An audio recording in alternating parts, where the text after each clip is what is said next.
She is lady orthopaedic, her name is Chiranjeevi. ఆ branch తీసుకుంటుంటే అందరూ ఆడిటోరియంలో పెద్దగా క్లాప్స్ కొట్టి ఓ లేడీ ఆర్థోపెడిక్ అని ఓ హడావుట్ చేస్తే మా హస్బెండ్ కంగారు పడిపోయి ఏంటి ఇంత రేర్ బ్రాంచ్ అంటే ఇది రేర్ బ్రాంచ్, ఫస్ట్ టైం నేను తీసుకుంటున్నాను. అయ్యి బాబాయ్ నువ్వు తీసుకుంటున్నావా, ఎవరు లేరా అంటే ఎవరు లేరు ఇప్పటి వరకు అని. మీరు చాలా మంది దగ్గర సర్జరీ చేసి కూడా డబ్బులు తీసుకోలేదని చెప్పారు. డబ్బులు తీసుకోను. నిజంగా ఒక కార్పొరేట్లో ఉండు అది ఎట్లా పాసిబుల్ అవుతుంది మేడం? లగ్జూరియస్ కోరికలు లేనప్పుడు మీరు ఎంత నిస్వార్థంగా అయినా సేవ చేయొచ్చు. You have a record madam. ఎలా అంటే 16 నీ రీప్లేస్మెంట్ ఒక డేలో చేశారని. What motivated you?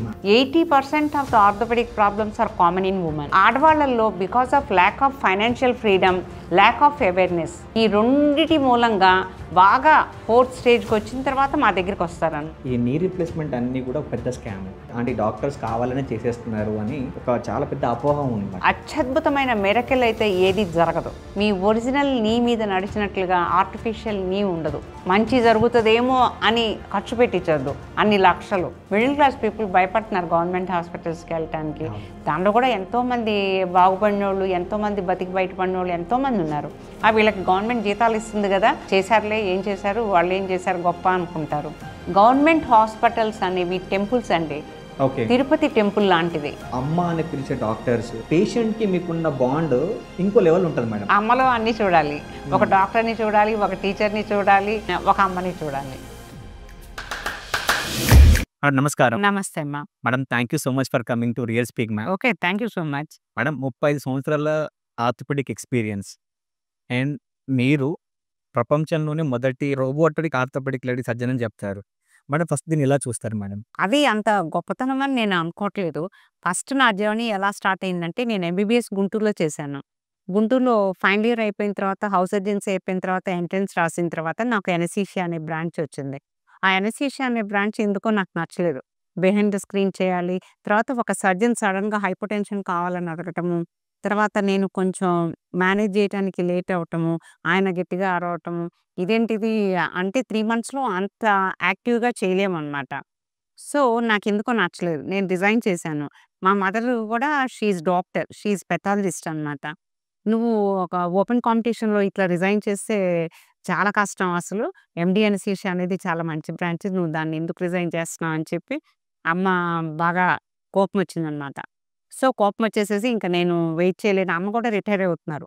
ఓకే, నేను రిటైర్ అయిపోతున్నాను, నువ్వు ఇట్లా అన్ని మంచి బ్రాంచ్ వదిలేసుకున్నావు అని ఇంకా సరే మ్యారేజ్ చేశారు. మ్యారేజ్ చేసిన తర్వాత నేను తెలంగాణకు వచ్చేసాను అనమాట, హైదరాబాద్కి వచ్చేసాను. మా హస్బెండ్ని నేను ఫస్ట్ అడిగిన క్వశ్చన్ ఏంటంటే, నేను ఎంట్రన్స్లు రాసుకుంటాను, నేను మంచి సీట్ తెచ్చుకోవాలి ఏదో ఒక బ్రాంచ్లో, మీరు నన్ను సపోర్ట్ చేయాలంటే, అదేం లేదు పర్లేదు నువ్వు ఎలా అయినా చదువుకో, నీకు తప్పకుండా నేను సపోర్ట్ చేస్తానన్నారు. పాపం అన్నమాట మీద తను చాలా నాకు సపోర్ట్ చేశారు. ఓకే. తర్వాత పెళ్ళైన తర్వాత నాకు ఈ ఎంఎస్ ఆర్థోపెడిక్స్ అనేది నేను తెలంగాణలో తెచ్చుకున్నాను అనమాట. అది నేను యాక్చువల్గా నేను ఆ బ్రాంచ్ తీసుకుంటుంటే అందరూ ఆడిటోరియంలో పెద్దగా క్లాప్స్ కొట్టి ఓ లేడీ ఆర్థోపెడిక్ అని ఓ హడావుడి చేస్తే మా హస్బెండ్ కంగారు పడిపోయి ఏంటి ఇంత హార్డ్ బ్రాంచ్ తీసుకుంటున్నావా నువ్వు, ఏంటి అసలు ఇంత రేర్ బ్రాంచ్ అంటే ఇది రేర్ బ్రాంచ్, ఫస్ట్ టైం నేను తీసుకుంటున్నాను. అయ్య బాబాయ్ నువ్వు తీసుకుంటున్నావా, ఎవరు లేరా అంటే ఎవరు లేరు ఇప్పటి వరకు అని. ఆ కమిటీ మెంబర్స్ కూడా అమ్మ స్టూడెంట్స్ అనమాట.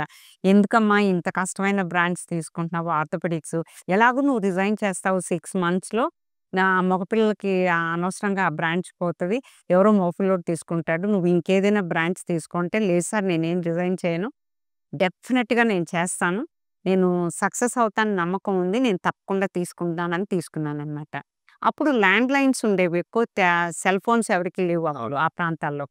ల్యాండ్ లైన్కి ఫోన్ చేసి మా అత్తగారికి మీ కోడలు చిరంజీవి గారు చాలా హార్డ్ బ్రాండ్స్ తీసుకున్నారు, దానిలో అందరూ మగవాళ్ళే ఉంటారు, అసలు మేడం తప్పించి ఇంకా అసలు ఎవరు ఉండరు, తీసుకోవద్దని చెప్పండి, రిజైన్ చేయమని చెప్పండి అని.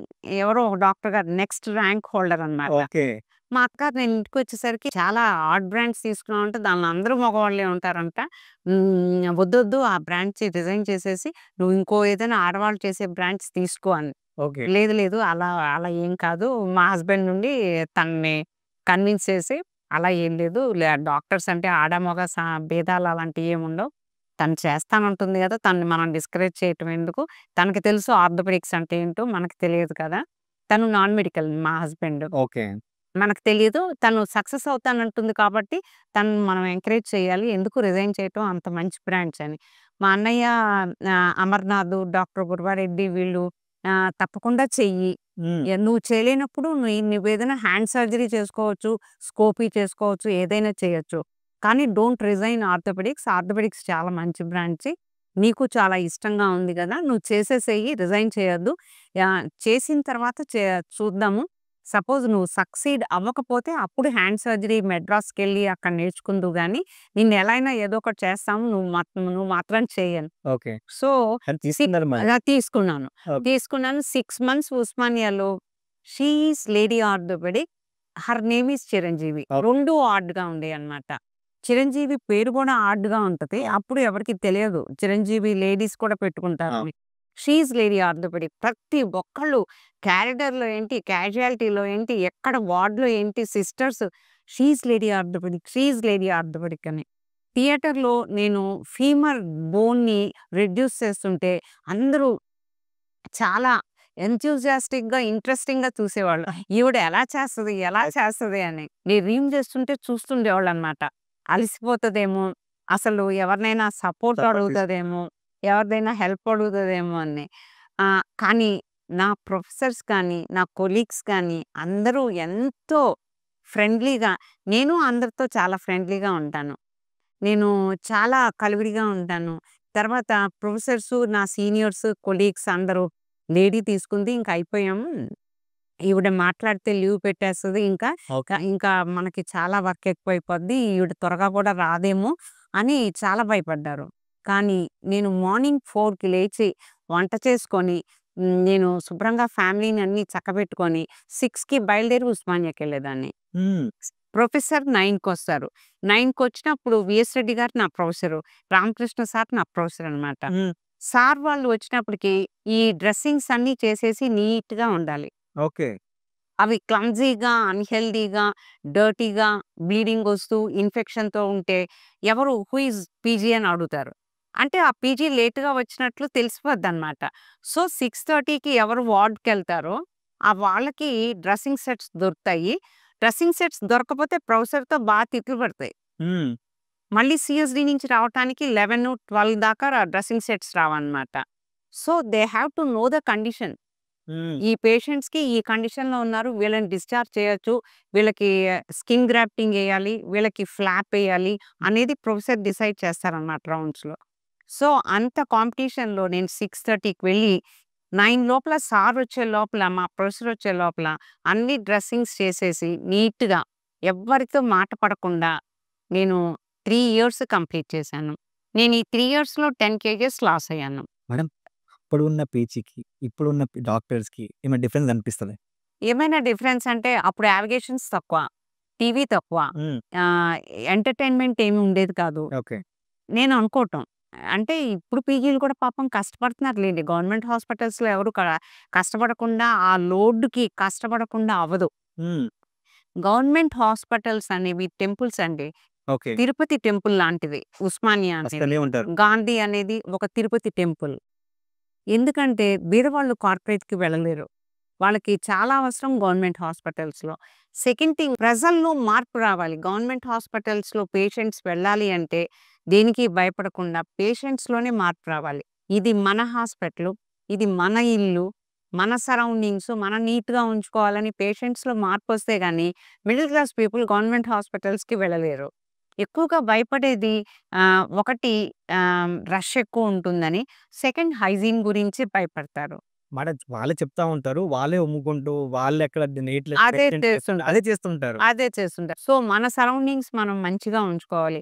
అది ఎంత పొలిటీషియన్స్ చెప్పినా, ఎవరు చెప్పినా అది మనిషికి తనంతట తనకి కలగాలి. నా సరౌండింగ్స్ నీట్‌గా, హెల్తీగా ఉంటే నేను హెల్తీగా ఉంటానని. ఆ! మేడం, ఈ ప్రొఫెషన్ వచ్చిన తర్వాత కూడా you have a record madam. ఎలా అంటే 16 నీ రీప్లేస్‌మెంట్ ఒక డేలో చేశారని. నాట్ మోటివేటెడ్ యూ మా. నాకు ముందు నుంచి స్టామినా ఎక్కువ. నా మదర్ డాక్టరు. తర్వాత మా ఇంట్లో ఫైనాన్షియల్ కండిషన్స్ కూడా తాతగారు ఆస్తి ఉన్నా హ్మ్. అమ్మ ఒక్కళ్ళే ఎర్నింగ్. ఓకే. తర్వాత అదివరకు గవర్నమెంట్ హాస్పిటల్స్ ఒకటే. ఇంకా కార్పొరేట్స్ ఏం లేవు కాబట్టి చుట్టాలందరూ మా ఇంట్లోనే ఉండేవాళ్ళు. ఎంతో రష్‌గా అంటే అందరూ అన్నీ ఏదైనా సరే అమ్మ దగ్గరికొచ్చేవాడు. ప్రాబ్లమ్ ఉంది. ఏ ప్రాబ్లమ్ ఉన్నా అమ్మ దగ్గరికొచ్చేవాళ్ళు. సో, ఈ ఫైనాన్షియల్ ఇన్‌ఎడెక్వసీస్ అమ్మనెప్పుడు నేను బాధ పెట్టలేదు. నేను తాతగారి దగ్గర పెరిగాను. తాతగారు నాకు బుక్స్ కొనటము అన్నీ చేసేవారు. తాతగారికి నేను చాలా ఇష్టమైన మనవరాలిననమాట. సో, డబ్బులెప్పుడు అమ్మని అడగలేదు. తాతగారిని అడగలేదు. కాలేజీ బస్ మిస్ అయితే కాలేజీ నుంచి ఇంటికి రావటం, నడిచి రావటం. కాలేజీ బస్ మిస్ అయితే హాస్పిటల్ నుంచి కాలేజ్‌కి రావటం. ఎండలో అయినా సరే అక్కడ కేస్ ప్రెజెంటేషన్స్ అవన్నీ అయిపోయిన తర్వాత కాలేజ్‌కి రావటము. ఇలా నేను కష్టపడి పైకి వచ్చాను కాబట్టి నాకు నీ రీప్లేస్‌మెంట్స్ ఎన్ని చేసినా నాకది కష్టం అనిపించదు. నేనంత డెలికేట్‌గా, మృదువుగా అట్లా పెరగలేదు. చాలా కష్టపడి పెరిగాను. నాకు కష్టం అంటే ఏంటో తెలుసు. కాబట్టి నాకు ఈ నీ రీప్లేస్‌మెంట్ నేను ఒక ఏసీ థియేటర్‌లో చేయటం అనేది నేను పెద్ద కష్టపడిపోతున్నానని నేనెప్పుడూ అనుకోలేదు. తర్వాత నా చుట్టూ ఉన్న ఫెలోస్‌కి నేను ఎక్స్‌ప్లెయిన్ చేస్తాను. నా విద్యని నేను అందరికీ ఎక్స్‌ప్లెయిన్ చేస్తాను. వాళ్ళకి నేర్పిస్తాను. నా చేతుల మీదుగా ఎంతోమంది ఫెలోస్, జూనియర్ డాక్టర్స్ ట్రైనింగ్ అయ్యారు. టీచర్స్ డే రోజు ఎంతోమంది నాకు ఎంత బాగా ప్రేమగా మెసేజెస్ పంపిస్తారంటే మిమ్మల్ని అమ్మ అని పిలిస్తే మమ్మీ అని పిలుస్తారు. అందరూ మమ్మీ అని పిలుస్తారు హాస్పిటల్‌లో. ఓకే. నేను ఎక్కువగా నాన్న అంటాను నాకు అలవాటు. పిల్లల్ని నా పిల్లల్లానే చూసుకుంటాను. వేరే విధంగా వాళ్ళు తప్పు చేస్తే ఇది తప్పు. ఇలా చేయకూడదు. ఇలా చేయాలి. ఇట్లా కష్టపడాలి. ఇప్పుడు నువ్వు అలసిపోకూడదు. నెక్స్ట్ కేస్‌కి రెడీ అవ్వాలి. ఇలా అంటే నా కొడుక్కి ఎలా చెప్తానో యాహ్! నా ఫెలోస్‌కి అలానే చెప్తాను. మ్యామ్ నార్మల్‌గా ఎలా ఉంటదంటే చాలామంది పేషెంట్స్ అంటే 2 సార్లు కలవడానికి కూడా వచ్చాను నేను. హ్మ్. ఎప్పుడు చూసినా అదే అంటే ఆ రష్ అలాగే ఉంటది. ఎప్పుడు కూడా పేషెంట్స్ రద్దీ ఉంటుంది. అండ్ పేషెంట్‌కి మీకున్న బాండ్ ఇంకో లెవెల్ ఉంటది మేడం. అంటే మనం చాలామంది డాక్టర్‌ని చూస్తాం. కానీ అమ్మ అని పిలిచే డాక్టర్స్ లేదంటే వాళ్ళిచ్చే ఫీడ్‌బ్యాక్ గాని అది ఇంకో లెవెల్‌లో ఉంటుంది. Though you are working for a corporate hospital hmm. అదేదో గవర్నమెంట్ హాస్పిటల్‌లో ఉన్నలాగానే రద్దీ ఉంటుంది ఎప్పుడు. హ్మ్. అసలు ఆ బంధం ఏంది మేడం? హ్మ్. పంతమంటే అమ్మా నేను ఫైనాన్షియల్‌గా పేషెంట్స్‌ని వీళ్ళిప్పుడు కన్సల్టేషన్ 700 పే చేశారు. వీళ్ళకి ఇంతే మాట్లాడాలి. వీళ్ళకి ఇంతే చేయాలని నేనెప్పుడూ అనుకోలేదు. పేషెంట్స్‌కి సహనం ఉండాలి. ఆర్థోపెడిక్ ప్రాబ్లమ్స్ అనేవి ఒక రోజులో తీరిపోయేవి కాదు. మీ మోకాళ్ళు అరగటం అనేది ఒక రోజులో నేను మాయం చేయలేను. మీ భుజం నొప్పి అనేది ఒక రోజులో తగ్గదు. పాదం నొప్పి అనేది ఒక రోజులో తగ్గదు. ఇవన్నీ కొంచెం టైం తీసుకుంటాయి. నేను పేషెంట్స్‌ని నా ప్రాక్టీస్ ఎలా ఉంటదంటే, నేను వాళ్ళకి ఎక్స్‌ప్లెయిన్ చేయకుండా మందులు రాసేసి నెక్స్ట్ మంత్ రండి రివ్యూ ఆఫ్టర్ 1 మంత్ అని నేను అనను. నేను ఎక్స్‌ప్లెయిన్ చేసి, ఇది నీ ప్రాబ్లమ్. నీకు ఈ ఎక్సర్‌సైజెస్ చేయాలి. నీ క్వాలిటీ ఆఫ్ లైఫ్ ఇలా ఉండాలి. ఈ మందులు ఇన్నాళ్ళేసుకుంటే చాలు. మళ్ళీ నా దగ్గరికి రావాల్సిన అవసరం లేదు. ఏదైనా మరీ పెయిన్ ఎక్కువైతే రండి అని చెప్తాను కానీ, యూజువల్‌గా చెప్పను రమ్మనమని చెప్పను. ఓకే. వాళ్ళు శ్రద్ధగా వింటే అసలు నా దగ్గరికి రావాల్సిన అవసరం లేదు. పేషెంట్స్ కూడా నాకు అలానే పంపిస్తారు. మేడం దగ్గరికి ఒకసారి ఎళ్తే మళ్ళీ ఎళ్ళాల్సిన అవసరం లేదు. అన్నీ ఎక్స్‌ప్లెయిన్ చేస్తారు. మీరు ఓపికగా వినండి అని పంపిస్తారు. నేను దూరం నుంచి చాలా నిజామాబాద్ నుంచి నాకు చాలా మంది పేషెంట్స్ వస్తారు. తర్వాత నా పిడుగురాళ్ళ, నా ఆంధ్ర, నా విలేజ్ నుంచొస్తారు. తర్వాత ఈ వరంగల్ సైడు ఆ విలేజెస్ నుంచొస్తారు. బీదవాళ్ళ దగ్గర నేను కన్సల్టేషన్ తీసుకోను.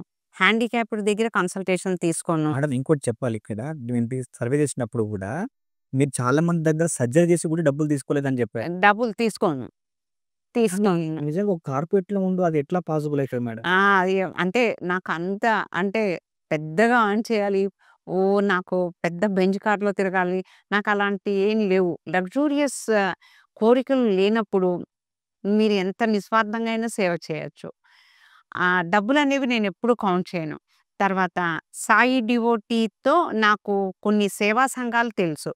హ్మ్. నేను ఉస్మానియాలో పనిచేసేటప్పుడు కూడా ఈ సేవా సంఘాలకి నేను ఫ్రీగా ట్రీట్మెంట్ ఇస్తాను అందరికి. ఇప్పుడు చేస్తారా? వాళ్ళందరూ సో, నేను ఒక పేషెంట్‌ని ఒక పేషెంట్‌లాగా ఎప్పుడు చూడను. ఒక పేషెంట్ నా దగ్గరికొచ్చాక విసుక్కొని మళ్ళీ రాకుండా ఉండే పరిస్థితి ఎప్పుడు కలగలేదు. వాళ్ళెప్పుడొచ్చి హగ్ చేసుకుంటారు నేను దగ్గరి. ఆహా! అస్సలు నేను సర్జరీ చేసిన కేసెస్ అందరి దగ్గర నా నంబర్ ఉంటది. వాళ్ళు ఎప్పుడు 2 ఇయర్స్, 3 ఇయర్స్ అయినా గూడా ఏదైనా అవసరం ఉంటే నాకు వాట్సాప్ మెసేజెస్ పెడతారు. నేను పెడతాను. ఎందుకంటే వాళ్ళు చిన్న చిన్న డాక్టర్స్ దగ్గరికి వెళ్లి ఏదో ట్రీట్మెంట్ తీసుకోవటం కంటే నేను పెట్టడం అనేది మీనింగ్‌ఫుల్ కదా! వాళ్ళకి అదర్ థాన్ ఆర్థోపెడిక్ ప్రాబ్లమ్స్ ఉన్నా గూడా నేను ట్రీట్మెంట్ ఇస్తాను. ఓకే. అంటే ఒక వీడియో చూసాను మేడం. ఆ పేషెంట్ అరౌండ్ 65, 70 ఇయర్స్ ఉంటుంది. టెస్టిమోనియల్ ఇచ్చారు మీకు. హ్మ్. ఎలా అంటే తనకి 2 కాళ్ళు నీ రీప్లేస్‌మెంట్ జరిగింది. And she can able to go for యాత్ర. హ్మ్. అది కూడా 5-10 కిలోమీటర్లు స్వతహాగా తను క్లైమ్ చేసుకొని ఎళ్ళిందంట. హ్మ్. అది ఎట్లా పాసిబుల్ మేడం? అది అంటే మా గొప్పతనం కాదండి. సగం పేషెంట్స్ చేతుల్లో గూడా ఉంటది.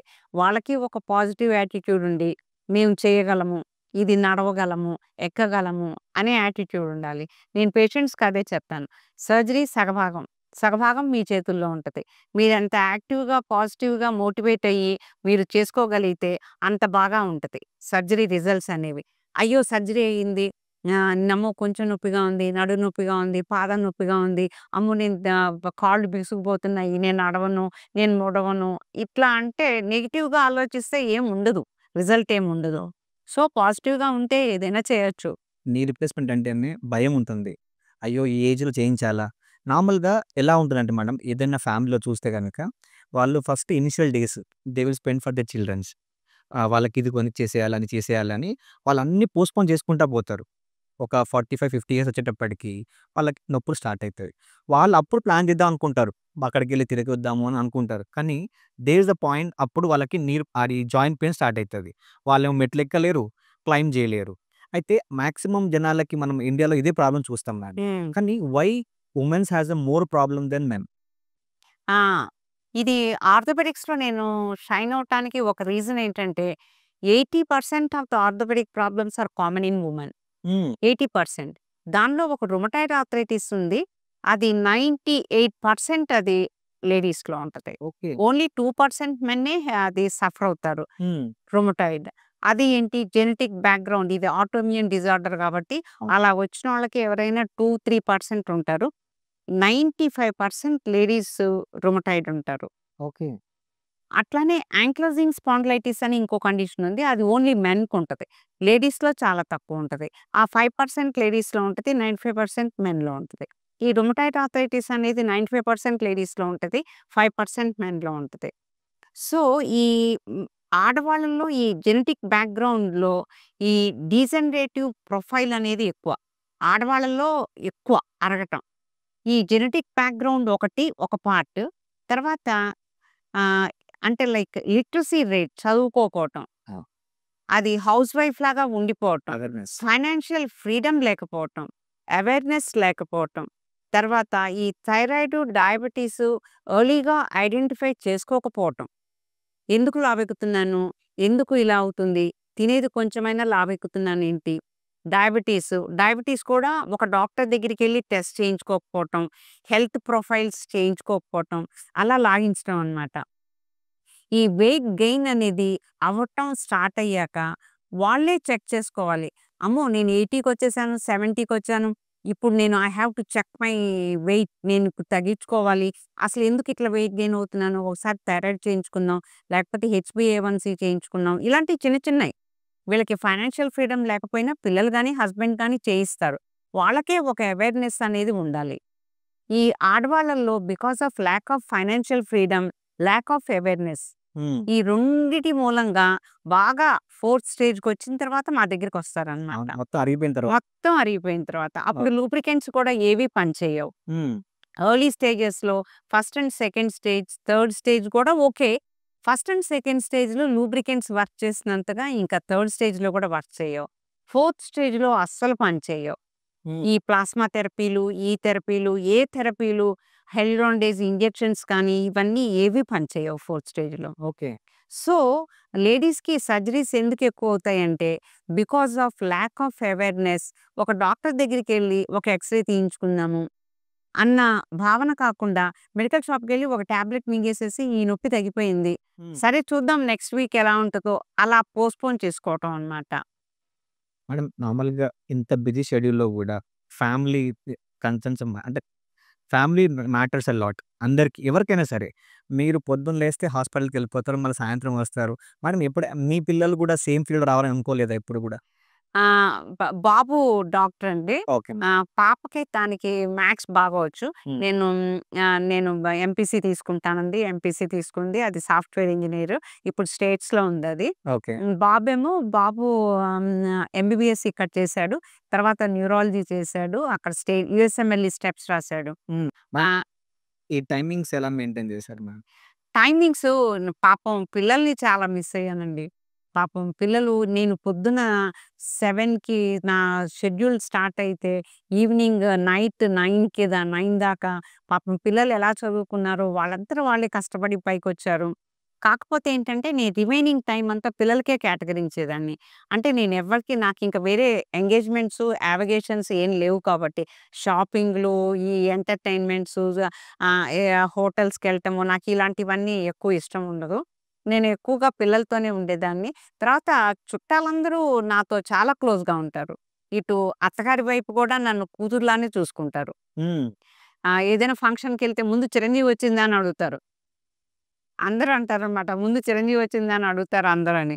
హ్మ్. కానీ దీంట్లో మీ సార్ సపోర్ట్ చాలా ఎక్కువుందని అనుకోవచ్చు మేడం. ఎందుకంటే నిజంగా ఒక అంటే మెయిన్ పర్సన్ అంటే ఇంట్లో లేనప్పుడు ఇది మేనేజ్ చేయడం, సపోర్ట్ చేయడం అవును. చాలా పాపం డిఫికల్ట్ జాబ్. ఎప్పుడు ఏ రోజు గ్రంబ్లింగ్ గాని, లేకపోతే నువ్వు సరిగ్గా ఫోకస్ చేయట్లేదని కానీ, లేకపోతే పాపం ఎలాంటి ప్రాబ్లమ్ నాకు అత్తగారి వైపు నుంచి గాని, పిల్లల వైపు నుంచి గాని, హస్బెండ్ వైపు నుంచి కానీ అస్సలు లేదు.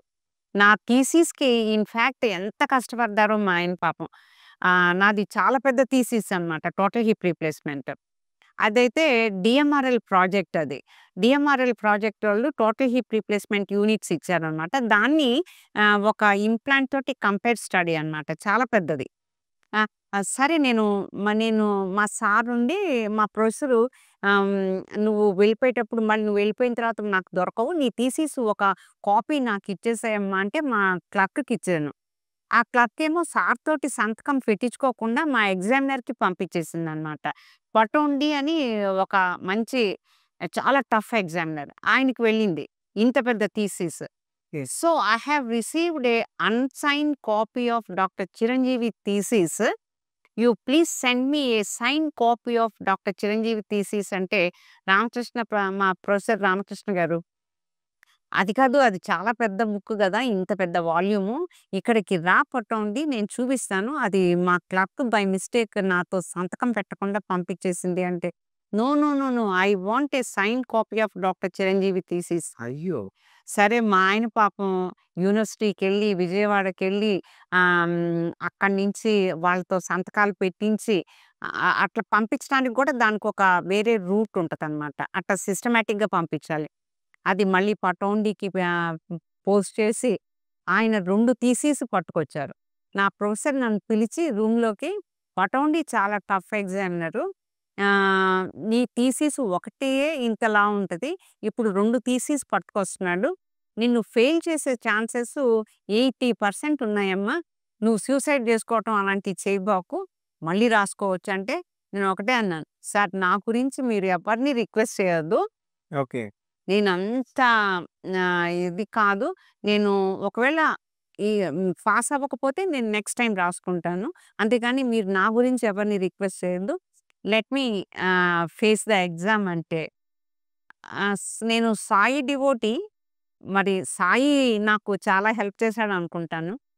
అయితే నాకు ఒక వారం రోజులు ఎగ్జామ్ ఉందనగా నాకు సాయి కల్లోకొచ్చి, అతను చూడటానికి అతి భయంకరుడే గాని నా భక్తులని ఏమీ చేయజాలడని. హ్మ్. హమ్మయ్య! పాసయిపోతాను అనుకున్నాను. ఓకే. అలానే పటోండి గారు నన్ను కంగ్రాచ్యులేషన్స్ చెప్పి, నేను చాలా బాగా చేశానని మెచ్చుకొని అసలందరూ స్టన్ అయిపోయారనమాట. ఓకే. అసలు పటోండి గారు అందరిని పాస్ చేసి వీళ్ళకి కంగ్రాచ్యులేషన్స్ చెప్పడం ఏంటని. ఇప్పటికి సార్ చాలా నాతో కాంటాక్ట్‌లో ఉంటారు. ఫెలోస్‌ని పంపిస్తుంటారు నా దగ్గరికి. అది మనకి రాసి పెట్టిందో మరి దేవుడి ఆహ్, ఇదో దీవెనో, అనుగ్రహమో తెలియదు. మొత్తానికి ఇలా జరిగింది. Okay. Choosing the right doctor hmm. Is a big problem in today's generation. చాలా మంది డాక్టర్స్‌ని కంపేర్ చేస్తే కనుక అంటే కొంతమంది పేషెన్స్ ఉంటుంది. కొంతమందికి ఉండట్లేదు మేడం. నిజంగా ఈ లాస్ట్ 2 డెకేడ్స్ ముందున్న డాక్టర్స్‌కి, ఈ డాక్టర్స్‌కి ఉన్న డిఫరెన్స్ ఏంటి మేడం? లాస్ట్ అంటే ఆహ్, సీనియర్ డాక్టర్స్ ఎప్పుడు సీనియర్సే. కాదంటలేదు. చిన్నవాళ్ళకేంటంటే సహనం ఉండట్లేదు. వాళ్ళకి పేషెన్స్ ఉండట్లేదు. తర్వాత అంటే సర్జరీస్ చేసేసేయాలనే ఎంథూసియాజం ఎక్కువ.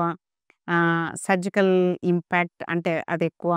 తర్వాత మంచి డ్రగ్స్ సెలెక్ట్ చేసుకోవటంలో కానీ, ఒక డయాగ్నోసిస్ ఐడెంటిఫై అంటే డయాగ్నోసిస్ చేయటం కానీ, అది సరిగ్గా చేయట్లేదు.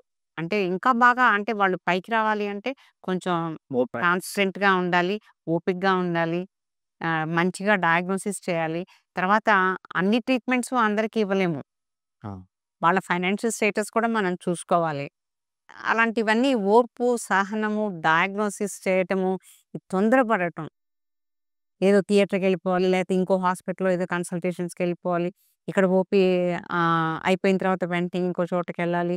లేకపోతే ఈ పేషెంట్ ఎళ్ళిపోతారేమో వీళ్ళకేదైనా ట్రీట్మెంట్ ఏదైనా ఇచ్చేసేద్దాము. అంటే సరిగ్గా ఆలోచించట్లేదు. ప్రత్యేకంగా పేషెంట్స్ గురించి ఆలోచించట్లేదు. హ్మ్. ఆలోచించకపోవటంతోటి పేషెంట్స్ కూడా వాళ్ళకి సరిగ్గా ట్రీట్మెంట్ జరగకపోతే వాళ్ళు డిఫరెంట్ డాక్టర్స్ దగ్గరికి వెళ్ళటం. 10 మంది డాక్టర్స్ దగ్గరికెళ్ళటం. 10 మంది రాసిన మెడిసిన్స్ వాడటం ఒకే జబ్బుకి. ఓకే. ఒకే జబ్బుకి ఇలా జరుగుతుందనమాట. ఈ మందులు వేసుకోవటంతో ఏమవుద్దంటే కిడ్నీ పాడైపోద్ది. ఓకే. తర్వాత గ్యాస్ట్రైటిస్ వస్తది. ఇరోజన్స్ వస్తాయి. ఇలా అవుతుందనమాట. కానీ ఇంత మెడికేషను ఒక ప్రాబ్లమ్‌కి ఆర్థోపెడిక్‌లో అవసరం లేదు. హ్మ్. అవసరం లేదు. దానికి ఏం కావాలి అనేది ఫోకస్ చేయట్లేదు జూనియర్స్. మేడం రోబోటిక్ సర్జరీకి, నార్మల్ సర్జరీకి ఏమైనా డిఫరెన్స్ కనిపిస్తదా మేడం? నేనైతే పెద్దగా ఉండదని అనుకుంటున్నాను. ప్రెసిషన్ ఉంటది రోబోటిక్‌లో. కానీ ఇన్నాళ్ళు కన్వెన్షనల్ చేశాం కాబట్టి కన్వెన్షనల్ కూడా it is not a problem. చక్కగా కన్వెన్షన్‌లో కూడా మంచి రిజల్ట్స్ ఉన్నాయి. అదేం లేదు అంత పెద్ద డిఫరెన్స్ అయితే ఉండదు. ఆఫ్టర్ 3 మంత్స్ రోబోటిక్, కన్వెన్షనల్ అన్నీ ఒకేలా ఉంటాయి. ఓకే. లాంగ్ రన్‌లో బోత్ కన్వెన్షనల్, రోబోటిక్ 2 ఒకటే రిజల్ట్స్. దానిలో ప్రత్యేకమైన డిఫరెన్స్ ఏముండదు. మేడం ఈ మధ్య ఒక టాపిక్ బాగా ట్రెండింగ్ అవుతుంది. ఏందంటే ఈ నీ రీప్లేస్‌మెంట్ అన్నీ కూడా పెద్ద స్కాము. హ్మ్. అవసరం లేదు. నీ రీప్లేస్‌మెంట్ అవసరం లేదు. జనాలు అంటే డాక్టర్స్ కావాలనే చేసేస్తున్నారు అని ఒక చాలా పెద్ద అపోహ ఉంది మేడం. నిజంగా వాస్తవా మేడం ఇది? వాస్తవం అంటే కొంచెం జూనియర్స్ తొందరపడి డెసిషన్స్ తీసుకోవటం మూలంగా కొంచెం జరుగుతది. తర్వాత పేషెంట్స్ కూడా కొంతమంది ఆహ్, లేదు దీనికి ఈ లూబ్రికెంట్స్ వాడండి. మీకు పెయిన్ ఎక్కువైనప్పుడు చూద్దాము అంటే, ఒక కాలు అంటే ఒక రైట్ అండ్ లెఫ్ట్ నీ 2 ఒకే స్టేజ్‌లో ఉండాల్సిన అవసరం లేదు. అవును. లెఫ్ట్ నీ చేస్తానమ్మా. రైట్ నీకి ఇప్పుడు అవసరం లేదంటే, లేదు డాక్టర్ గారు మళ్ళీ ఇన్ని ఇన్వెస్టిగేషన్స్ చేయించుకోవాలి గదా! అది గూడా చేసేయండి ఓకే. అని పేషెంట్స్ తొందరపడటం. అది తప్పు. డాక్టర్ గారు చెప్పింది వినాలి. ఎందుకంటే ఇది ఈ కుడి కాలుకి నీకు సర్జరీ ఇప్పుడు అక్కర్లేదు. హ్మ్. ఆగొచ్చు. ఈ ట్రీట్మెంట్ తీసుకో, ఎక్సర్‌సైజెస్ చేసుకో. ఒకవేళ పెయిన్ ఎక్కువ లేకపోతే రైట్ నీకి సర్జరీ అక్కర్లేదు. For ever it is not needed. ఆ! అలాంటప్పుడు they have to accept. They have to listen to the doctor. లేదు డాక్టర్ గారు వచ్చే నెల ఇది కూడా చేసేసేయండి. లేకపోతే 3 డేస్ తర్వాత ఈ కాలు కూడా చేసేసేయండి. అలా తొందర పెట్టేవాళ్ళు చాలామంది ఉంటారు.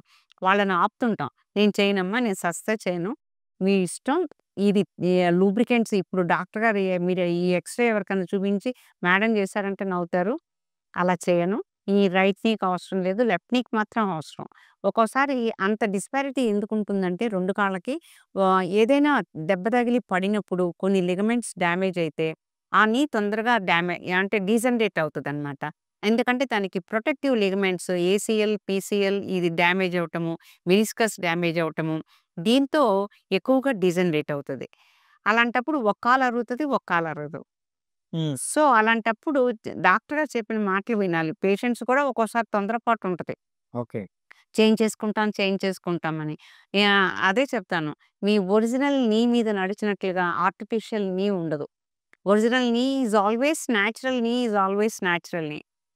ఆర్టిఫిషియల్ నీ ఈజ్ ఆర్టిఫిషియలే. దీనిలో ఉన్న సేఫ్టీ దీనిలో ఉండదు అని చెప్తాను. గట్టిగా చెప్తాను నేను. హ్మ్. అందులో ఒబేస్ పేషెంట్స్‌కి నేను 2 ఒకేసారి చేయను. ఒబేస్ పేషెంట్స్‌కి స్పైన్ దగ్గర నుంచి మజిల్స్ అన్నీ సహకరించాలి. వాళ్ళు నడవాలి. బాగా నడిచి వాళ్ళు కంఫర్టబుల్‌గా ఉన్నప్పుడు ఇంకో నీ చేస్తాను. అంతేగాని 2 ఒకేసారి చేయను. 3 డేస్ గ్యాప్‌లో అస్సలు చేయను. వాళ్ళు ఇంటికెళ్ళి ఎక్సర్‌సైజెస్ చేసుకొని శుభ్రంగా స్టెబిలిటీ వచ్చిన తర్వాత సెకండ్ నీ చేస్తాను. మేడం నార్మల్‌గా ఒక నీ రీప్లేస్‌మెంట్ అయిన తర్వాత చాలా మందికి అపోహ ఉంటది మేడం. కొంతమంది అంటే చాలా మన వీడియోస్‌లో కూడా చూస్తాం మేడం. ఏందంటే అయిన సెకండ్ డేనో, థర్డ్ డేనో వాళ్ళు టెస్టిమోనియల్స్ ఇస్తారు. వాళ్ళు నిజంగా లేసి నడుస్తున్నట్టు. కొంతమందికి 2 వారాల కొద్దీ కూడా జనాలు లేవలేకపోతున్నారు మేడం. నిజంగా దీంట్లో వాస్తవం ఎంత? నిజంగా నీ రీప్లేస్‌మెంట్ అయిన తర్వాత ఎన్ని దినాలు పడుతుంది? లేదండి. నీ రీప్లేస్‌మెంట్ అయిన తర్వాత second day they can walk. Same day కూడా నడవచ్చు. ఓహ్! కానీ సేమ్ డే కొంచెం వాళ్ళు సెడేషన్‌లో ఉంటారు కాబట్టి నేను నడిపించను. Second day they can walk. They can get they can get down from the bed. They can walk and they can go to bathroom. వాళ్ళు అంటే అన్ని వారాలు రెస్ట్ తీసుకోవాల్సిన అవసరం లేదు. They have to learn. Hmm. మరీ జీరో పెయిన్ ఉంటుందని expect చేయొద్దు. నేను పేషెంట్స్‌కి అదే చెప్తాను. జీరో పెయిన్ అయితే ఉండదు. కానీ మీ పెయిన్‌ని మేము మేనేజ్ చేస్తాం. యాహ్! మీ పెయిన్‌ని మేము డ్రగ్స్ ఇచ్చి మేనేజ్ చేస్తాం. మీకేం భయం లేదు. కానీ మీరు అయ్యో నొప్పి, అమ్మో నొప్పి అనుకోకుండా వాళ్ళు ఇప్పుడు నాకు సర్జరీ అయిందనుకోండి ఈ చేతికి, నేను ఇలా పెట్టుకున్నాను. ఒక డాక్టర్‌ని అయ్యుండి ఇలా పెట్టుకున్నానంటే ఒక 1 మంత్ అయ్యాక I cannot bend. Yeah! So, you have to bend your movements. ఒకళ్ళు బెండ్ చేయటం కాదు. అలానే నీ రీప్లేస్‌మెంట్ అయిన తర్వాత ఒకళ్ళు బలవంతంగా ఫోర్స్ చేయటం కాదు. నీ అంతట నువ్వే డెవలప్ చేసుకోవాలి మూవ్‌మెంట్స్. అది స్లోగా డెవలప్ చేసుకుంటే ఆ మజిల్ అక్కడే హీల్ అవుతదనమాట. అంతే నడవటం కూడా తొందరగా లేచి నడవటం, బాత్రూమ్‌కెళ్ళటం, ఇలాంటి ఎక్కువ కారిడార్‌లో నడవటం, ఇలాంటివి చేస్తే అసలు కదలకుండా, అటు ఇటు తిరగకుండా, కాళ్ళు కదల్చకుండా, ఎక్సర్‌సైజెస్ చేసుకోకుండా ఉంటే పల్మనరీ ఎంబాలిజం అనేది ఒక కాంప్లికేషన్ ఉంటది సర్జరీ తర్వాత. అంటే బ్లడ్ క్లాట్ అయిపోద్ది వెసల్స్‌లో. ఆ క్లాట్ అయిన బ్లడ్ థ్రాంబస్ ఎంబాలిజం అయ్యేదేమో లంగ్స్‌కెళ్తదనమాట. సో, పేషెంట్స్ రీప్లేస్‌మెంట్స్ చేసిన తర్వాత ఎంత యాక్టివ్‌గా ఉంటే అంత మంచిది. మేడం ఈ మధ్య పీఆర్‌పీ ఇంజెక్షన్స్ హ్మ్. చాలా అరుదు. అంటే ఎక్కడ చూసినా ఇదే అడ్వర్టైజ్‌మెంట్ నడుస్తుంది. అంటే ఇలా వచ్చారు, ఇది ఇచ్చేసాము, పేషెంట్ బాగా నడుస్తున్నారు, మునుపటిలాగా నొప్పి లేదు అని వేల నుంచి లక్షల దాకా కూడా దీన్ని దోచేస్తున్నారు. నిజంగా పీఆర్‌పీ నీ రీప్లేస్‌మెంట్ కాకుండా కాపాడుతుందా? లేదండి. అది మాత్రం నిజం కాదని నా ఉద్దేశం. కానీ డిఫరెంట్ డాక్టర్స్ డిఫరెంట్ ట్రీట్మెంట్స్. ఎవరి జీవన విధానం వాళ్ళది. ఎవరి ప్రాక్టీస్ వాళ్ళది. ఎవరిని పాయింట్ ఔట్ చేయట్లేదు. ఫోర్త్ స్టేజ్‌లో పీఆర్‌పీ రోలే లేదసల. ఓకే. థర్డ్ స్టేజ్‌లో గూడా పీఆర్‌పీ రోల్ లేదు. ఫస్ట్ అండ్ సెకండ్ స్టేజెస్‌లో ఒకవేళ పీఆర్‌పీ ప్లాస్మా థెరపీ తీసుకుంటే వాళ్ళకి కొంచెం డీజనరేషన్ అంటే లైక్ థర్డ్ స్టేజ్‌కి, ఫోర్త్ స్టేజ్‌కి వెళ్ళకుండా ప్రోగ్రెస్ అవ్వకుండా ఉంటది. కానీ ఫోర్త్ స్టేజ్‌లో పీఆర్‌పీ ఇవ్వటం అనేది చాలా క్రైమ్ అనిపిస్తది నాకు. హ్మ్. అలా తీసుకొని వచ్చినోళ్ళు, ఇన్ఫెక్ట్ అయ్యి వచ్చినోళ్ళు కూడా చాలా మందుంటారు. పీఆర్‌పీతో ఇన్ఫెక్ట్ అయ్యి వచ్చినోళ్ళు కూడా చాలా మందుంటారు. సో, అత్యద్భుతమైన మిరకిల్ అయితే ఏది జరగదు. ఓకే. ఏదైనా పేషెంట్‌కి చెప్పేటప్పుడు మనం అది నిజంగా అది హైపోథెటికల్‌గా జరుగుతదేమో, మంచి జరుగుతదేమో అని ఒక దీనితోటి మనం ఖర్చు పెట్టించొద్దు. అన్ని లక్షలు. హ్మ్. పీఆర్‌పీకి లక్షలు ఖర్చు పెట్టుకునే వాళ్ళు కూడా ఉంటారు. అవును. అంత అక్కర్లేదు. మేడం ఇన్ని సంవత్సరాలు ఈ ఫీల్డ్‌లో ఉన్నారు కదా మేడం. హ్మ్. నిజంగా నీ రీప్లేస్‌మెంట్ కాకుండా ఇంకేమైనా థెరపీ రావచ్చని ఫీల్ అవుతారా మీరు? అంటే ఇప్పుడు నీ డీజనరేట్ అయిపోతుంది కదా! జనరేట్ చేసుకోవడానికి ఏమన్నా ఆప్షన్స్ ఉంటాయా ఇన్ ఫ్యూచర్‌లో? ఎందుకంటే మన టెక్నాలజీ వైపు చాలా అడ్వాన్స్‌గా వెళ్ళిపోతున్నాం. సో, ఈ టెక్నాలజీలో ఏదైనా ఒక ఆప్షన్ వస్తదంటారా మీరు? ఆప్షన్ మన ఇండియాలో వచ్చినా కూడా మన పేషెంట్స్ అవేర్‌నెస్ ఉండదు. మన పేషెంట్స్ ఎర్లీ స్టేజెస్‌లో ఒక డాక్టర్ దగ్గరికి రారు. ఒక డాక్టర్ దగ్గరికి వచ్చిన తర్వాత ఎక్స్‌రే రాస్తే గూడా, "అవసరమా డాక్టర్ గారు ఎక్స్‌రే తీయటం?" హ్మ్. నేనసలు ఇన్వెస్టిగేషన్సే చాలా తక్కువ రాస్తాను. ఎక్స్‌రే నాకు చాలా ఇంపార్టెంట్. ఎందుకంటే నేను అదే చెప్తాను. మీరు ఏ స్టేజ్‌లో ఉన్నారో మీకు తెలుస్తది. నేనిప్పుడు డిఫైన్ చేసి చెప్తాను. మీరసలు మళ్ళీ నా దగ్గరికి రాక్కర్లేదు. కానీ ఎక్స్‌రే అవసరం. ఎక్స్‌రే కూడా కార్పొరేట్ హాస్పిటల్‌లో తీయించుకోవాలి. చిన్న చిన్న ల్యాబొరేటరీస్‌లో వాళ్ళకి యాంగిల్ తెలియదు. ఎలా తీయాలో ఏంటో. అది తీయించుకున్న తర్వాత ఈ స్టేజ్‌లో మనకేం ట్రీట్మెంటు. అసలు ఈ ఎర్లీ స్టేజెస్‌లో వాళ్ళు ఎక్స్‌రేకి గూడా వాళ్ళు సుముఖంగా ఉండరు. అలాంటప్పుడు ఎలా మనం అంటే కొత్తగా వచ్చిన టెక్నాలజీస్ కూడా వీళ్ళ డీజనరేషన్‌ని ఏమీ ఆపలేవు. ఓహ్! సో, డీజనరేషన్ అనేది ఒక డిసీజ్ ప్రాసెస్. దానికి ఎర్లీ స్టేజ్‌లో ఒక డాక్టర్ దగ్గరికెళ్ళి సరైన ట్రీట్మెంట్ తీసుకుంటే పెద్ద కొత్త టెక్నాలజీస్ ఏమీ అక్కర్లేదు. దాంతో కూడా వాళ్ళు చాలా రోజులు పోస్ట్‌పోన్ చేసుకోవచ్చు. మేడం చాలామంది అఫోర్డబుల్ లేని వారుంటారు. వీళ్ళు ప్రైవేట్ హాస్పిటల్‌కి రారు. కొన్ని గవర్నమెంట్ హాస్పిటల్‌కెళ్దామంటే భయం. నిజంగా మేడం మీరు ఈ నీ రీప్లేస్‌మెంట్ అనేది గవర్నమెంట్ హాస్పిటల్‌లో చేసుకోవచ్చని ఫీల్ అవుతారా? శుభ్రంగా చేసుకోవచ్చు. ఎందుకు చేసుకోకూడదు? నేను ఎంతమంది పేషెంట్స్‌నో నా కొలీగ్స్‌కి పంపిస్తాను. నిమ్స్‌లో పంపిస్తుంటాను నేను. వాళ్ళకి జూనియర్ డాక్టర్స్ నంబర్స్ ఇచ్చి వాళ్ళకి మీరు ఇక్కడ ఖర్చు పెట్టుకోవద్దు. ఇది ఇంత ఖర్చు ఉంటది. మీకు ఫ్రీగా అయిపోద్ది. మీకు చక్కగా మంచి ఇంప్లాంట్ ఏస్తారు. సర్జికల్ టెక్నిక్ ఎవరు చేసినా ఒకటే. ప్రత్యేకంగా ఏదో కార్పొరేట్‌లో గొప్పగా ఏమి ఉంటదని మీరు భ్రమపడొద్దు. మంచిగా చేస్తారు. గవర్నమెంట్ హాస్పిటల్స్‌లో కూడా మీరు అనవసరంగా అప్పులు చేసి ఖర్చు పెట్టుకొని ఇక్కడ మీరు ఇదో చేయొద్దు అని చెప్తాను. చేయొచ్చు. గవర్నమెంట్ హాస్పిటల్స్‌లో కూడా ఇప్పుడు శుభ్రంగా చేస్తున్నారు అందరు పిల్లలు. హ్మ్. అయితే చాలా మందికి ఇలా చూస్తామంటే మేడం, ఈ ఈ పిక్చర్ ఎలా ఉంటుందంటే హాస్పిటల్స్‌లో అంటే గవర్నమెంట్ హాస్పిటల్స్‌వి ఇది బాగోలేదు. లేదంటే పేషెంట్స్ ఇలా చాలా సఫర్ అయ్యి చనిపోతున్నారు. లేదంటే వాళ్ళేదో రేర్ పిక్చర్ తీసేసి మనం పోస్ట్ చేస్తా ఉంటారు. అది చూడంగానే ఎళ్ళాలనే తపన గూడా కనిపించదు. నిజంగా ఇది ఎక్కడ తీస్తుంది మేడం దారి? అది మీడియా ఎక్స్‌పోజ్ చేయటంలో గవర్నమెంట్ హాస్పిటల్స్‌ని బ్యాడ్‌గా ఎక్స్‌పోజ్ చేయటంతోటి మిడిల్ క్లాస్ పీపుల్ భయపడుతున్నారు గవర్నమెంట్ హాస్పిటల్స్‌కెళ్ళటానికి. దాంట్లో కూడా ఎంతోమంది బాగుపడినోళ్ళు, ఎంతోమంది బతికి బయటపడినోళ్ళు ఎంతోమందున్నారు. వాళ్ళందరూ ఏంటంటే ఈ సోషల్ మీడియాకి రారు. ఎక్కడా వాళ్ళు అంతగా చెప్పరు గవర్నమెంట్ హాస్పిటల్స్‌లో. పేషెంట్స్ బాగా ట్రీట్మెంట్ అయిన తర్వాత, ఈ డాక్టర్ గారు మాకు చాలా బాగా చేశారని చెప్పి ఏ పేపర్‌లో వచ్చింది గవర్నమెంట్ హాస్పిటల్‌లో మేమింత బాగా చికిత్స చేసుకున్నామని. కొన్ని పీడియాట్రిక్ కేసెస్ వస్తున్నాయి. కొన్ని ఇప్పుడు గుర్తింపొస్తుంది. పొలిటికల్ లీడర్స్ గూడా ఎంకరేజ్ జేస్తున్నారు. సన్మానాలు చేస్తున్నారు. వాళ్ళకి చేతులెత్తి దండం బెట్టాలి. ఇట్లా గవర్నమెంట్ హాస్పిటల్స్‌కెళ్ళి పీడియాట్రిక్ సర్జరీస్ చేసుకున్నోళ్ళు చాలామంది కొంతమంది మీడియాకొస్తున్నారు. అలానే గవర్నమెంట్ హాస్పిటల్స్‌లో చేయించుకున్నోళ్ళేంటంటే ఏదో నిస్పృహ డాక్టర్ గారు బాగా చూసినా కూడా వాళ్ళకి తృప్తి ఉండదు. ఆ! ఏదో అసంతృప్తి. ఆ అసంతృప్తితో డాక్టర్ చేశారని ఫీలింగ్ ఉండదు. వీళ్ళకి గవర్నమెంట్ జీతాలిస్తుంది గదా! చేయకుండా చేశారులే ఏం చేశారు? వాళ్ళేం చేశారు గొప్ప అనుకుంటారు. అది అసంతృప్తి భావన పేషెంట్స్‌లో. మేడం నార్మల్‌గా ఇప్పుడు చాలామంది చూస్తే గనక ఒకప్పుడు అంటే 10 కిలోమీటర్లు, 15 కిలోమీటర్లు నడిచేవాళ్ళు. ఇప్పుడు కనీసం మీటర్ కూడా నడవట్లేదు మేడం. అంటే నడిస్తేనేమో ఆయాసం రావడం, లేదంటే ఒబేస్ ఉండడం, నడవలేకపోవడం. నిజంగా ఈ డీజనరేషన్‌కి ఏం దారి తీస్తుంది మేడం?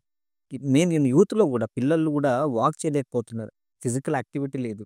అదే ఫిజికల్ యాక్టివిటీ బికాస్ ఆఫ్ ఈ జంక్ ఫుడ్ అండి. బయట ఈజీ డెలివరీస్, బయట ఫుడ్ తెప్పించేసుకోవటము, బాగా టెంప్ట్ అయిపోవటము, బిర్యానీలని, నాన్ వెజిటేరియన్ ప్రిపరేషన్స్ అని, ఈ ఆయిల్ ఫుడ్ తినటము, ఈ జంక్ ఫుడ్ తినటము, హోటల్ ఫుడ్, బయట ఫుడ్ తినటము, ఇంటి ఫుడ్ తినకపోవటము, సరైన ఎక్సర్సైజ్, వాకింగ్ లేకపోవటము, ఆడ్ టైమ్స్‌లో నిద్రపోవటము, ఇలాంటియన్నీ రీజన్స్ అన్నమాట. హార్ట్ కెపాసిటీ తగ్గిపోద్ది. ఓకే. ఈ ఒబెసిటీ తోటి ఈ బ్రీతింగ్ ప్రాబ్లమ్ అనేదొస్తది. స్నోరింగ్ ఒస్తది. తర్వాత హార్ట్ కెపాసిటీ, ఫంక్షనల్ కెపాసిటీ తగ్గిపోద్ది. ఇంజెక్షన్ ఫ్రాక్షన్ తగ్గిపోద్ది. దాంతో ఆయాసం. ఓకే. నడవలేకపోవటము. దానికేదో ఒక ఎండ్ పెట్టాలి.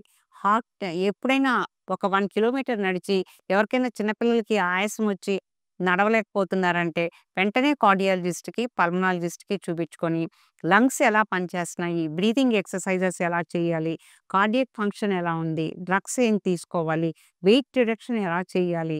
హ్మ్. ఇప్పుడు గూగుల్‌లో అందరికీ తెలిసిపోతుంది. ఎలాంటి ఫుడ్ హెల్తీ ఫుడ్ తినాలి ఏంటి అనేది అందరికీ తెలుస్తుంది. ఇది పెద్దగా ఒకళ్ళు చెప్పాల్సిన అవసరం కూడా లేదు. మిల్లెట్సు, ఓట్సు అన్నీ ఉన్నాయి. మంచి ఫ్రెష్ ఫ్రూట్స్ ఏం తినాలి అనేది ఫ్రూట్ షాప్‌లో ఎళ్తే వాడే చెప్తాడు మనకి. డ్రాగన్ తీసుకోండి, మీరు ఇది తీసుకోండి, పపాయ తీసుకోండి, పొమోగ్రానేట్ తీసుకోండి, గోవా తీసుకోండి. అన్ని ఫ్రూట్స్ ఇప్పుడు అవైలబుల్. వాళ్ళకి everybody must have their consciousness ఉండాలి. ఇది తినాలి, మంచి ఫుడ్ తినాలి, హెల్తీగా ఉండాలని. ద సేమ్ టైమ్ మీరు చూస్తే మేడం ఈవెన్ వుమెన్స్‌లో గూడా ఒకప్పుడు అంటే అంటాం గదా! వుమెన్ అంటేనే ఒక ఆహ్, ఓపిక ఉంటుంది. హ్మ్. కానీ ఈ రోజుల్లో చూస్తుంటే ఈ వర్క్ లైఫ్ బ్యాలెన్స్ ఏదైతే ఉందో ఈ 2 మేనేజ్ చేయడం చాలా కష్టమైపోయింది. హ్మ్. సో, మేడం మీరు ఏం సజెషన్ చేస్తారు? నిజంగా వర్క్ లైఫ్ బ్యాలెన్స్ చేయాలి అంటే ఏం ఇంప్రూవ్‌మెంట్ చేసుకోవాల్సొస్తది లైఫ్‌లో? అంటే ఇప్పుడు హ్యాబిట్సు, అలవాట్లు, తర్వాత ఎంటర్‌టైన్‌మెంట్సు, పబ్బులు, ఈ గ్యాదరింగ్సు, తర్వాత ఇవన్నీ అవి ఒక రోజుల్లో లేవు. ఓకే. ఇల్లు, వర్క్, ఆ ఎన్విరాన్మెంట్ ఉండేది. తల్లి, తండ్రి అంటే భయం ఉండేది. వాళ్ళ చెక్ ఉండేది. ఇంట్లో తల్లిదండ్రులు కూడా ఒప్పుకునేవాళ్ళు కాదు. అమ్మో! 7 అయ్యాక ఇంటికొస్తే మా అమ్మ అసలు అస్సలు ఊరుకునేది కాదు. లైబ్రరీలో లైబ్రరీ నుంచైనా 7:00కొచ్చేయాలి ఇంటికి. ఇప్పుడు పిల్లలకి తల్లిదండ్రి అంటే భయం లేకపోవటం, తర్వాత ఫైనాన్షియల్ ఫ్రీడమ్ ఎర్లీ ఏజ్‌లో వచ్చేయటం. ఇంక నాకు డబ్బులున్నాయి గదా! ఇంక నాన్న సంపాదన కంటే నా సంపాదన ఎక్కువుంది. నేనెందుకు ఇనాలి మాట అని. ఓకే. తర్వాత ఇలాంటివన్నీ అన్నమాట. చెడు స చెడు సహవాసాలు, ఈ పబ్బులు అవి చూస్తుంటేనే చాలా భయంకరంగా ఉంటాయి. ఆ పెద్ద పెద్ద మ్యూజిక్‌లు, డాన్సులు చేయటము, స్మోకింగ్ చేయటము ఇవన్నీ ఎక్కువైపోయినాయి పిల్లలకి. అవి వాళ్ళంతట వాళ్ళు ఎప్పుడు తెలుసుకుంటారో ఆ దేవుడే కలిగించాలి వాళ్ళకి. ఎవరైనా ట్రెండింగ్ అంటున్నారు కదా మేడం. ఏం ట్రెండింగ్ అండి? ఏ ఎతే అంటే అది లేకపోతే ట్రెండింగ్ కాదంటున్నారు. ట్రెండింగ్ అంటే కాదంటున్నారా? ఇప్పుడు ఏమైపోయిందంటే మేడం, ఎప్పుడైతే ఈ ఫినాన్షియల్‌లో ఇండిపెండెంట్ అయిపోతున్నారో, హ్మ్. నువ్వెంత అంటే నేనెంత. నేనెంత నువ్వు పని చేస్తావు, నేను పని చేయను. అంతే. నేను వండను. అందుకనే డైవర్సీ గూడా ఎక్కువవుతున్నాయి.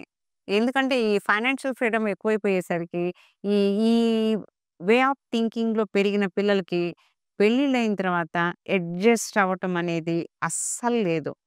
తర్వాత అండర్‌స్టాండింగ్ అనేది అస్సలు లేదు. అమ్మ అమ్మే. హ్మ్. అమ్మ నువ్వేం చదువుకున్నా అమ్మే.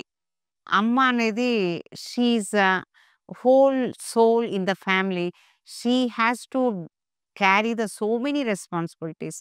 అమ్మ అనేది ఆ రోలు వీళ్ళకి పిల్లలకి అది ఇచ్చినా భగవంతుడు ఇచ్చినా కూడా వీళ్ళు నిలబెట్టుకోలేరు. వీళ్ళకి తెలియట్లేదు ఎలా అడ్జస్ట్ అవ్వాలి? ఎలా చేయాలి? బ్రతుకేంటి అని.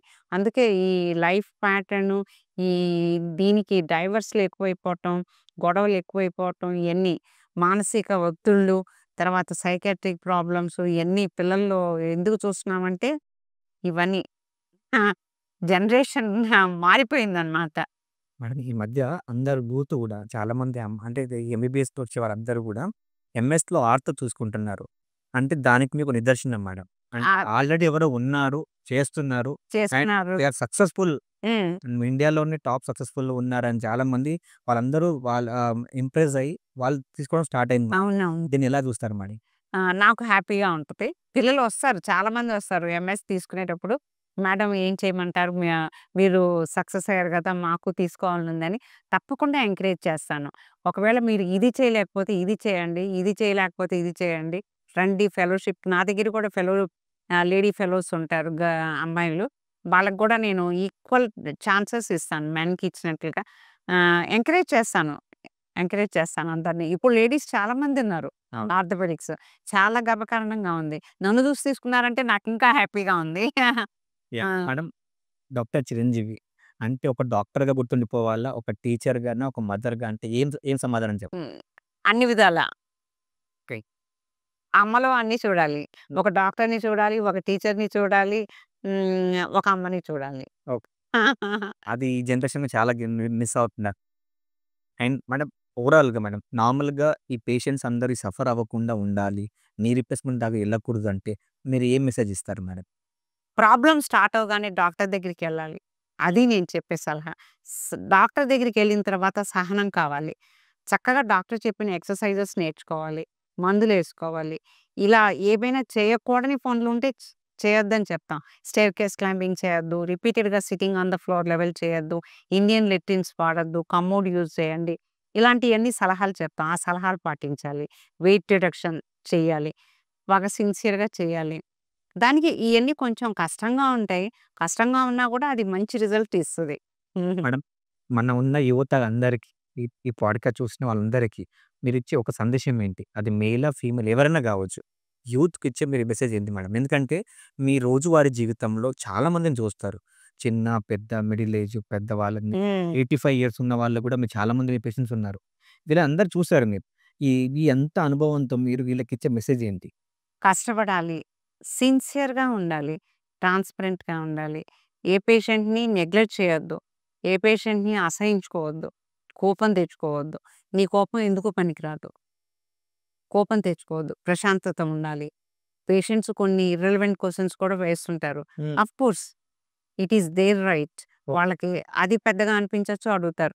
మనం క్లియర్ చేయాలి. తర్వాత డబ్బు గురించి ఆశించొద్దు. ప్రతి దానిలో డబ్బు గురించి ఆలోచించొద్దు. తప్పుడు డెసిషన్స్ తీసుకోవద్దు. తొందరపడి డెసిషన్స్ అస్సలు తీసుకోవద్దు. వాళ్ళకి ఏది చేస్తే మంచిది అనేది ఆలోచించి చేయాలి. ఇది ఈ ఫ్రాక్చర్‌కి సర్జరీ లేకుండా కాస్ట్ ఏస్తే గూడా బెనిఫిట్ ఉంది అంటే, ఎక్స్‌ప్లెయిన్ చేయాలి పేషెంట్‌కి. దీనికి సిమెంట్ పట్టీ వేస్తే తగ్గిపోతది. సర్జరీ చేస్తే సిమెంట్ పట్టీ అక్కర్లేదు. అది మీరు డిసైడ్ చేసుకోండి. ఒక సమస్యకి 2, 3 పరిష్కారాలుంటాయి. అయి 3 ఎక్స్‌ప్లెయిన్ చేయాలి ఆళ్ళకి. 2 ఎక్స్‌ప్లెయిన్ చేయాలి. దీంతో వచ్చే ఈ ప్రాబ్లమ్స్, దీంతో వచ్చే ప్రాబ్లమ్స్. ఇది ఖర్చు ఇంతవుతది. ఇది ఇంత ఖర్చవుతది. ఇది ఇలా హీల్ అవుతది. 2 రిజల్ట్స్ ఒకేలా ఉంటాయి. కానీ దీనికి కొన్ని ఫ్రాక్చర్స్‌కి సర్జరీ మస్ట్. ఇది సర్జరీ మస్ట్ చేయించుకోవాలి మీరు. ఇక్కడ చేయించుకోలేకపోతే గవర్నమెంట్ హాస్పిటల్‌లోనే చేయించుకోవాలి. ఇలా మనం సిన్సియర్‌గా చెప్తే పేషెంట్స్ వింటారు. మేడం మీరు చాలా అవార్డ్స్ తీసుకున్నారు. హ్మ్. మా స్టేట్ వైస్ దాన్ని చాలా చాలా గవర్నమెంట్ కూడా మేము రికగ్నైజ్ చేసింది. కానీ ఇంకా నేషనల్ వైడ్ కూడా మీరు రికగ్నైజ్ అవ్వాలని మేము మనస్ఫూర్తిగా కోరుకుంటా.